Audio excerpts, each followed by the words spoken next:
Italian ফুটবলে ১৭ দিনের অস্থিরতার ইতি ঘটল অবশেষে। দুর্নীতি, অনিয়ম কিংবা সরকারি হস্তক্ষেপে ঝিমিয়ে পড়া ইতালিয়ান ফুটবলকে জাগিয়ে তুলতে ১২ জুলাই পাওলো মালদিনিকে ফুটবল ফেডারেশনের টেকনিক্যাল ডিরেক্টর ও তার মিলান সতীর্থ লিওনার্দোকে বানানো হয় উপদেষ্টা। দায়িত্ব নিয়ে একাডেমি লেভেল থেকে ইতালিয়ান ফুটবলের পুনর্গঠনের রোডম্যাপ তৈরি করেন আজুরিদের সাবেক দুই ফুটবলার।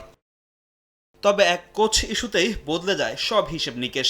দায়িত্ব নেওয়ার পর কোচ হিসেবে আন্দ্রে পিরলোকে নিয়োগ দেয় মালদিনিরা। তবে রাশিয়ান একটি বেটিং কোম্পানির সঙ্গে পিরলোর চুক্তি থাকায় রাজনৈতিক চাপের মুখে পড়ে মালদিনি ও লিওনার্দোর নেওয়া সিদ্ধান্ত বদলে ফেলে ফেডারেশন। মূলত ইউক্রেন যুদ্ধের কারণে রাশিয়ার সঙ্গে লম্বা সময় ধরে সম্পর্কের টানাপোড়েন চলছে ইতালির। আর পিরলোকে কোচের দায়িত্ব থেকে সরিয়ে দেওয়ায় ক্ষুব্ধ হয়ে ওঠে মালদিনি। স্বাধীনভাবে কাজ করতে না পারায় মাত্র ১৬ দিনের মাথায় দায়িত্ব ছাড়েন ইতালির সাবেক অধিনায়ক। তবে বসে থাকেন ইতালিয়ান ফুটবল ফেডারেশন। নতুন কোচ ও টেকনিক্যাল ডিরেক্টর খুঁজে নেয় তারা। ৩ বছর পর আবারও ইতালি জাতীয় দলের দায়িত্বে ফিরলেন রোবার্তো মানচিনি। ২০১৮ সালে প্রথমবারের মতো ইতালির দায়িত্ব নেন তিনি। ২০২১ সালে তার অধীনে ইউরো জিতেছিল দেশটি।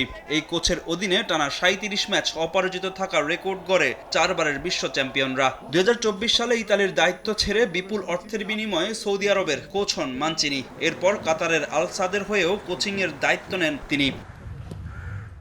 তার সঙ্গে টেকনিক্যাল ডিরেক্টর হিসেবে নিয়োগ পেয়েছেন ক্লদিও রানিয়েরি। লেস্টার সিটির সাবেক এই কোচ ২০২৪-২৫ মৌসুমে কোচিং করিয়েছেন ইতালিয়ান ক্লাব রোমায়। গেল ৩ বিশ্বকাপে অংশ নিতে না পারা ইতালিকে ঢেলে সাজাবেন মানচিনি ও রানিয়েরি। তাদের মূল লক্ষ্য থাকবে ২০৩০ বিশ্বকাপে ইতালির জায়গা নিশ্চিত করা। এছাড়া ২০২৮ ইউরোর জন্য দল প্রস্তুত করবেন এই দুই কোচ। ফাহিম ইসলাম, সময় সংবাদ।